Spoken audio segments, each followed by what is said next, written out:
Hello, everyone. Welcome to this week's Blonde Intelligence. We have a special guest today. We have hip hop artist out of St. Louis, Farrell. Everybody, welcome him. Hello, Farrell. Hey, how you doing? I'm doing fine. How are you? I'm doing all right. Okay, Just we're living going to life. start with you telling us a little bit about yourself. All right. I'm from St. Louis. I ain't never been nowhere else really outside of St. Louis. This is where I've been living at all my life. I done traveled a few places within the last few months to do some shows. Been to Atlanta. I plan to go to Baltimore. Uh, yeah, I graduated high school in 2012. How I did you get did into music? graduate. How did I get into music? Uh-huh. I was really just sitting around with a group of my friends in like the fourth or fifth grade. We was joning on each other, What's and Jonan? What's Jonan? basically trash talking, just talking bad about each other. We was joning on each other, and I just wrote. I remember writing down all this. I remember writing down this thing, and I was like, "Let me make it like a rap, so I can make it like a diss." And I wrote it on the back of my homework, and I On the told back them of I your was. homework. Yeah, it wasn't the smartest thing I ever did. I sat up there and I was telling him about it. I was rapping it out to him and stuff, and we get off the bus and go into class, and I get in class. She's like, "Where's everybody's homework?" I tell her I didn't do it. Well, I dropped my paper on the floor, and she ends up picking it up, reads it out loud, gives it to my mom. I get detention, and I get a Did whooping you say because curse words? Did you say yeah, curse words in it? yeah, Okay. yeah. It was very explicit. Oh, in the fifth grade now. So Yeah. that brings me to a question then. Why do you think it's acceptable that people curse and degrade women and say all of these ugly things in rap when rap is supposed to be beautiful? It used to be a form of expression. When did it become an outlet to spew hate and anger? That's what sells. That's what people want to hear. Says who? Says the really it says the what's the correct term for it? That's what the boys say. That's what everybody says. I mean, that's what media says. Cardi B. She Hmm. got a song called WAP out right now. That song ain't got nothing to do with nothing but Well, just actually, that song is, I look at it a little differently. And how I look at it as is that a man always say that he want a woman that's a woman in the street and the freak in the bed. It's a song, and this is just a song saying about what a person do with their man. I mean, that don't give. That's just like you listen to the song and then you actually see her in person and you think that you're gonna go get some. That's not what the song means. Advertise with Blonde Intelligence, where our listeners experience exquisite cranial repertoire. Blonde Intelligence is a new podcast and video channel featuring entertainment, musical artists, producers, entrepreneurs, as well as discussions on social topics, making the Blonde Intelligence platform suitable for a wide variety of product ad types. Video, Instagram TV, YouTube, and links shared to all Blonde Intelligence social media pages and select group networking platforms. This creates a collective base of over 50,000 potential sets of eyes on your product or service. Each sponsored ad will feature on both the podcast and video platforms. Sponsors have the choice of either a voice ad or audio video ad, with 3 options for placements. Create a win-win business partnership by advertising with Blonde Intelligence. be the same thing for men. Why can't it be that we just want to talk about stuff that we do with our women? I'm gonna tell you, I done a review on one song, and the guy sent me the song, and he was like, "I'm gonna make this bitch do this. This bitch gonna do this," and I had to ask him. I said, "You submitted this to a woman." I said, "Are you aware of that?" because I am a woman that I demand respect. And if you're going Right. to send me some music like that, I don't have to give you a good review for it if I don't like it because you're asking for my opinion. And I work with a lot of people in the industry, women and men, and they don't feel like that's what sells. They feel like that's what degrades Black people. And the media is setting it up where everybody else thinks that way. So, as an individual and doing your art, you have to make sure that what you do is authentic, not because that's just what sells. Because there's a movement against that right now. So, eventually, that's not going to be what sells. Yeah. Eventually, I definitely hear you on that. I don't know. I guess ultimately, it's just how a person feels. I mean, if I done said some stuff in my songs, 9 times out of 10, I done did it. I had one artist to tell me that all he wanted to do was be rich like another artist. I said, "How do you know the artist is rich?" He said, You because they have money in their videos."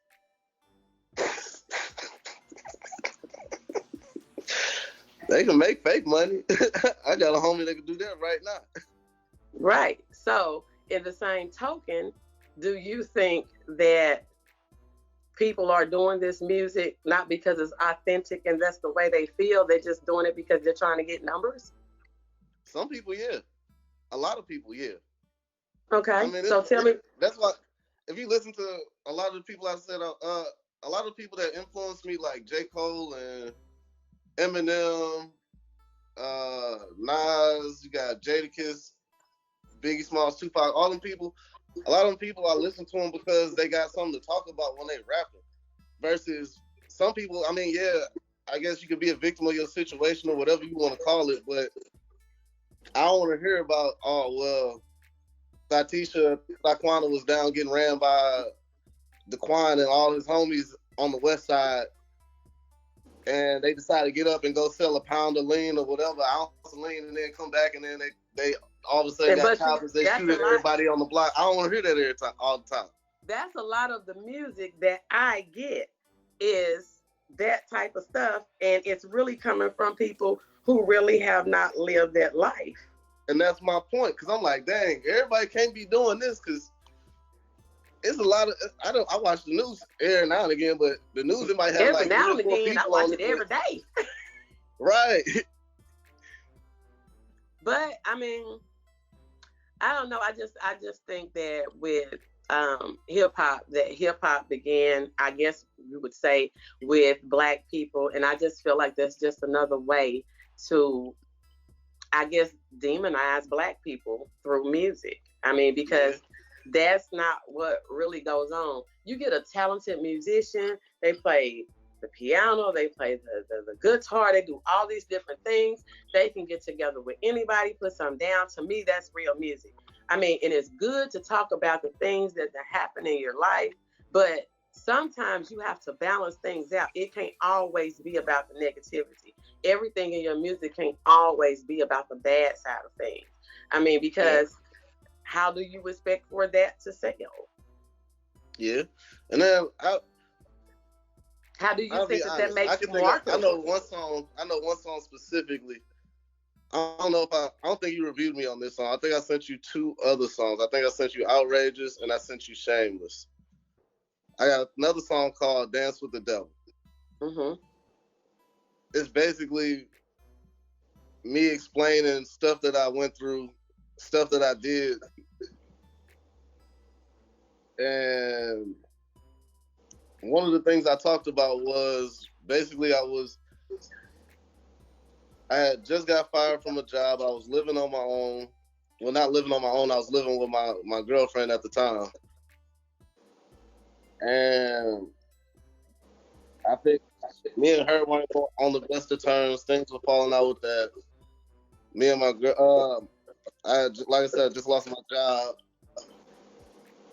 And I ended up making some decisions and doing some things. And one of the decisions was I robbed somebody. And the person I robbed did happen to be a female, but it wasn't because any hatred towards females or anything like that. She really didn't do nothing to me. It was just basically like shit. It was like when somebody, it's like you just happen to just be that person. You was at the wrong place at the wrong time. Okay. So how did that influence your music? Hi, this is Marlette with Classic Glam by Marlette, where classic never goes out of style. We're based here in Pine Bluff, Arkansas, but you can reach us on our website at classicglamgirl.com or Facebook and Instagram at Classic Glam by Marlette.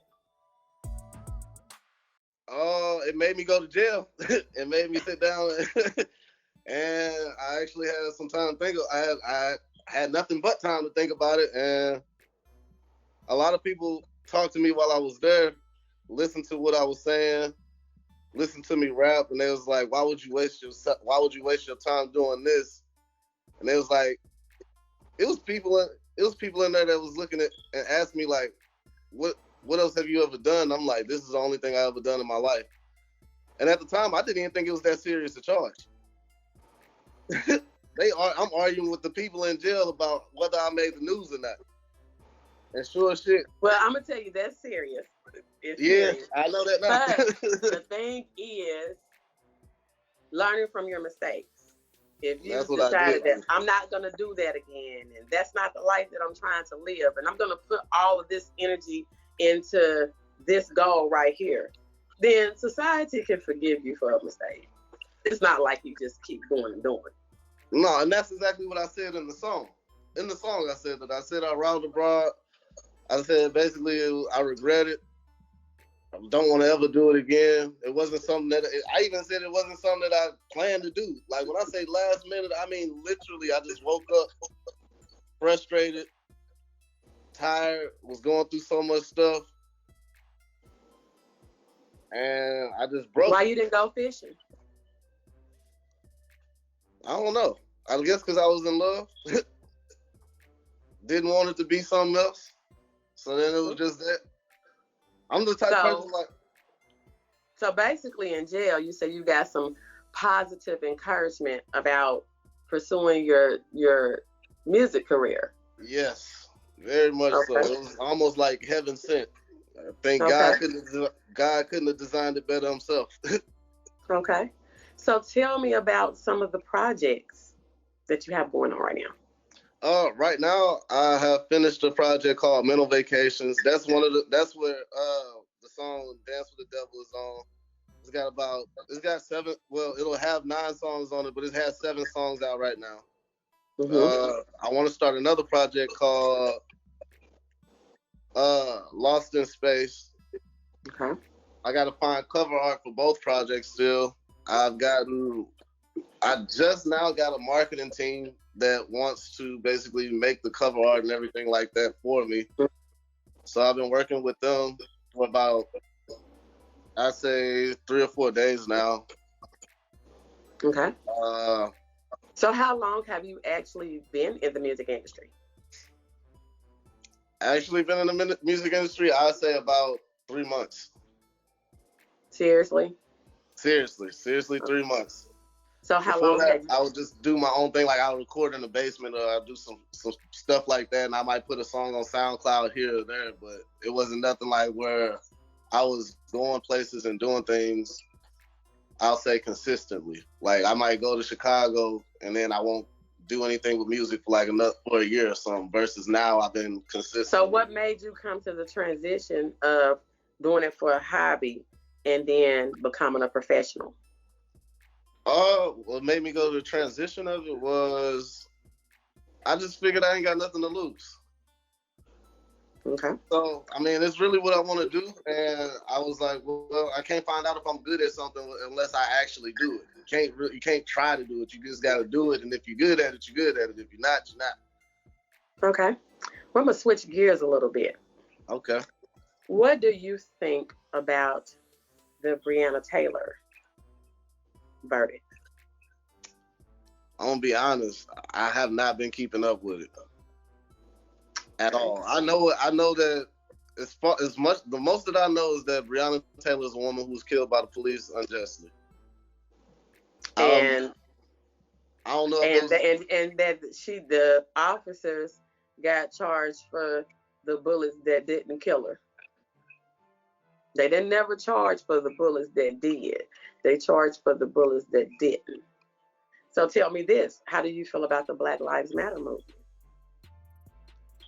I think the Black Lives Matter movement is a good thing. Tell me why. I actually had an interest.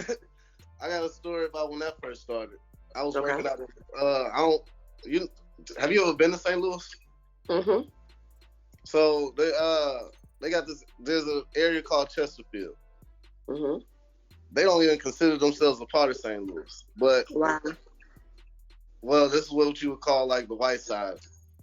I mean, simply put, that's like the white side, folks with all the money and all that stuff like that. Okay. Like doctors and stuff. And not saying that black people can't be doctors, but like all the white doctors and stuff, they go to this side. Okay. But I was out there working for Buffalo Wild Wings. This is probably about 2013. Mm-hmm.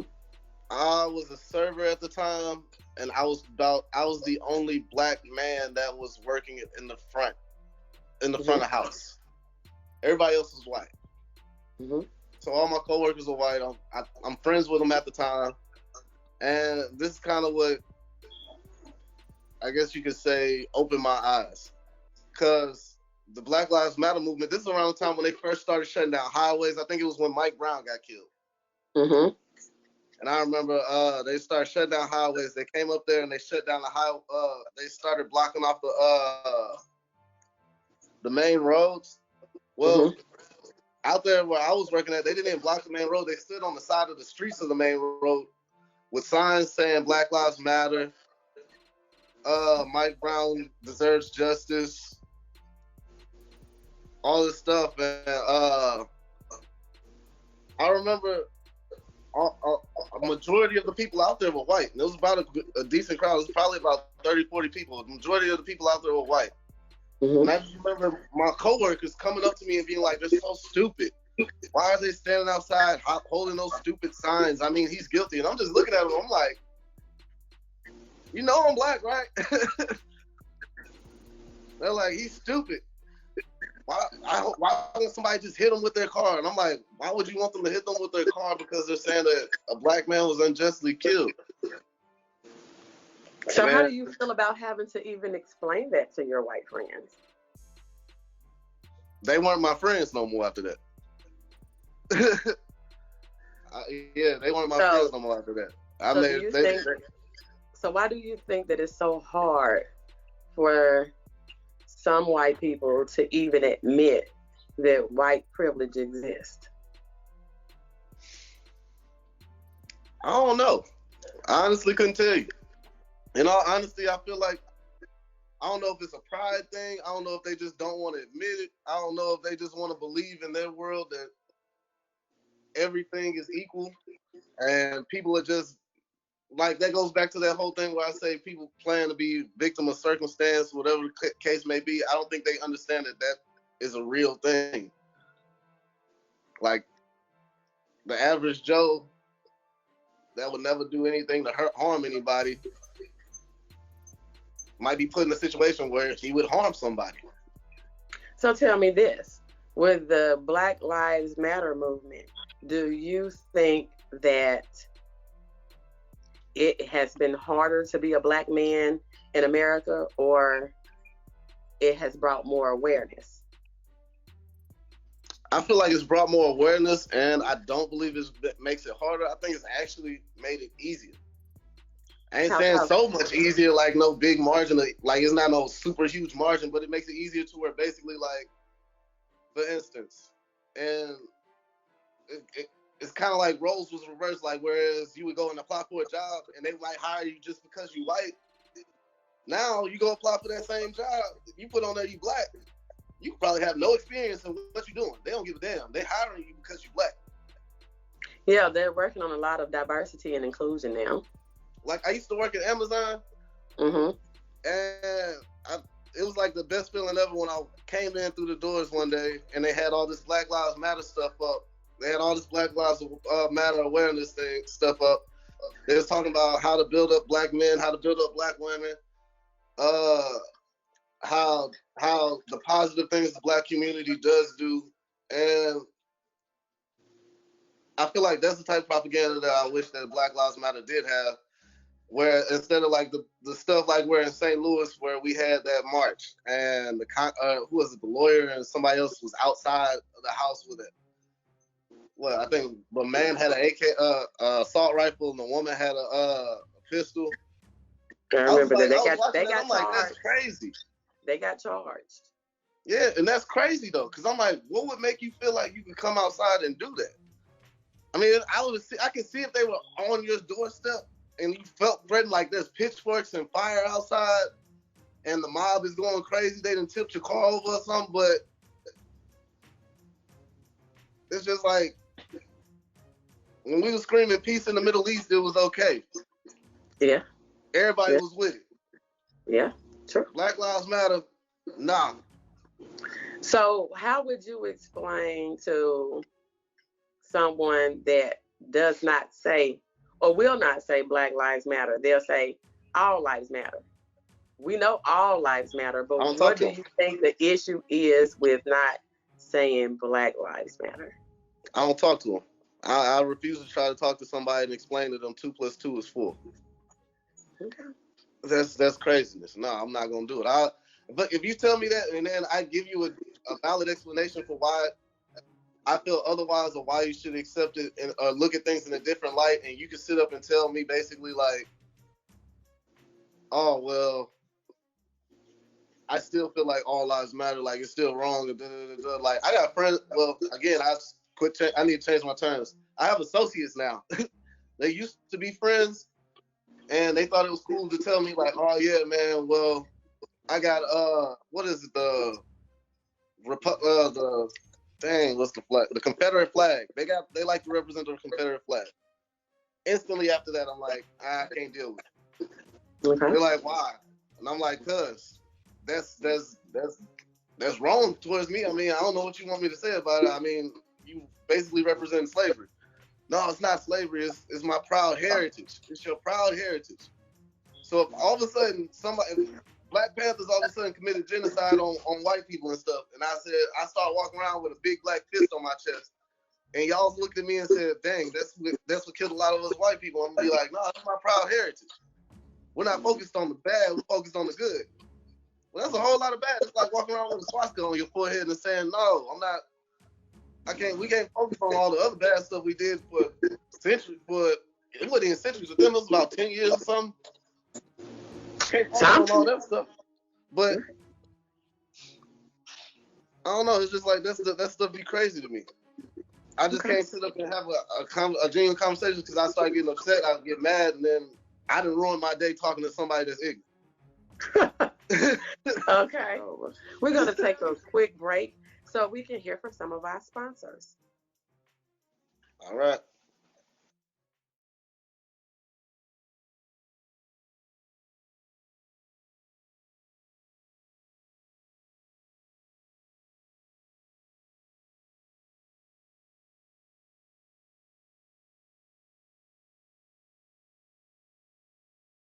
So tell me about your current project. The current project, it's going good. I can't complain about it. I got a few songs written. I've got ideas to work with people that are not from St. Louis. Mainly they're all from Atlanta so far because that's the only other place I've been.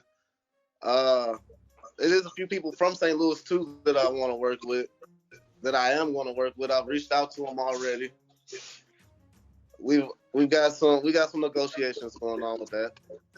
Okay. What is your latest single that's out right now? Shameless. Shameless will be my latest single. Okay. And that can be found everywhere.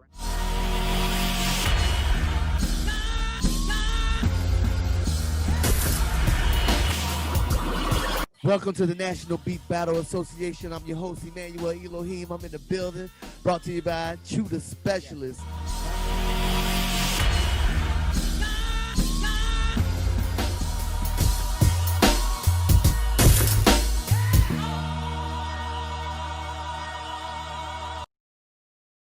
It's coming soon. Yes, it's coming soon. Okay. The only thing, one song that you can find on every platform is "Dance with the Devil." That's a song that's on every platform right now. Elaborate a little bit more on your song "Dance with the Devil." Okay. The hook of the song, it has a deeper meaning than what a lot of people think. The hook basically goes like this: I built me a seat out of nothing and danced with the devil so I can be one of the greats. Uh, just that, and it's that line. Firstly, the representation for it for me is basically, I mean, obviously I built me a seat out of nothing, but as far as mentioning the devil and being able to dance with the devil to be one of the greats, he's God's right hand man before he becomes the devil. Like the best thing walking before Jesus. Mm-hmm.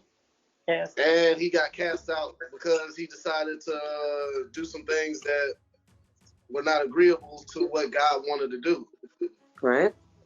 And I look at it like, well, he's one of the greatest because of that, because he basically stood up to the only authority, the sole authority figure in the universe, and said, "This is what I want to do, and this is what I'm going to try to do." But he got punished for it. But still, his name went down in history. He's who everybody knows who the devil is.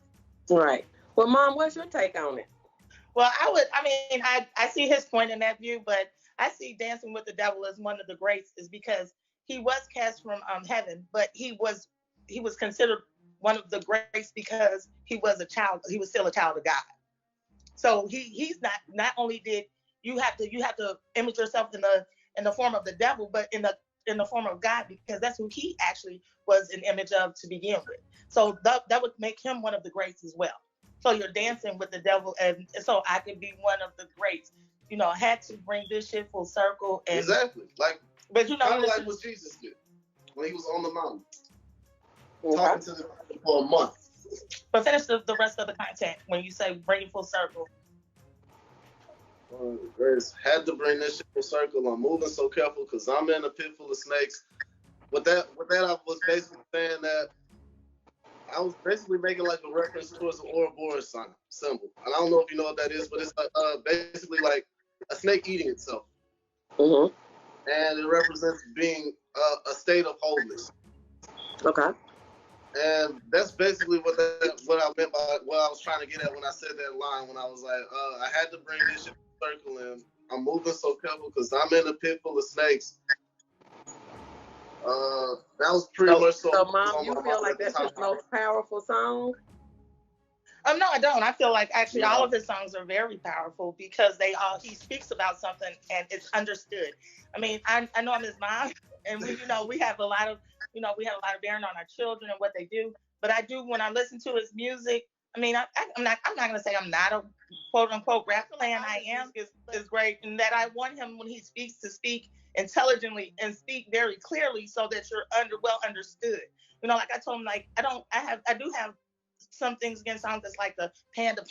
I mean, it's only a beat and it's a song versus something that's speaking about something where he talk about your J. Cole's or something that makes you have to think a little bit more. So you have to go a little bit, use your mind a little bit more. Go into depth. It's not face value for you to see. Sometimes you have to come up with your own values and opinions of what someone's saying and read deeper into what's being said. And that's why I like all of his music. So you take the time to listen to all of it. Those are the things that you'll hear to me. So tell me this, with him being in the hip hop industry and being a Black male, how has that affected you as a parent? As a parent, I'm going to be honest with you. It's almost sometimes fearful because you do hear a lot about the how the industry is really killing our Black males. They're really out here killing themselves, and the jealousy and envy is basically causing them to hurt one another. So it is very fearful for me sometimes as a parent, because what parent wants to send their child out into danger? I know it's something that he's passionate about, things he never mentioned. He actually played the trumpet from the time he was in kindergarten. So, he has a musical background. Besides that, did I spend my good money for him to do that? No. Right.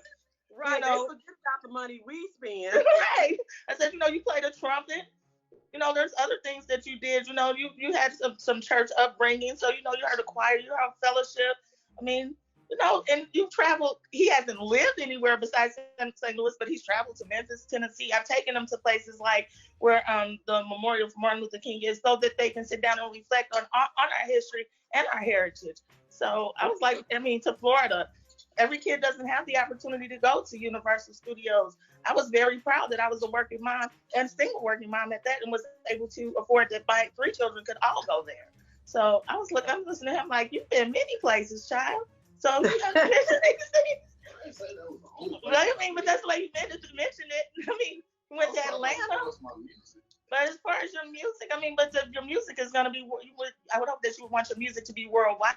So you're looking at, when you're looking at Florida, you're looking at where a lot of people come in from a lot of different countries. So, I'm not going to say, I will say it is more diverse to me than Atlanta. But, Florida. Because it's more of a traveling port.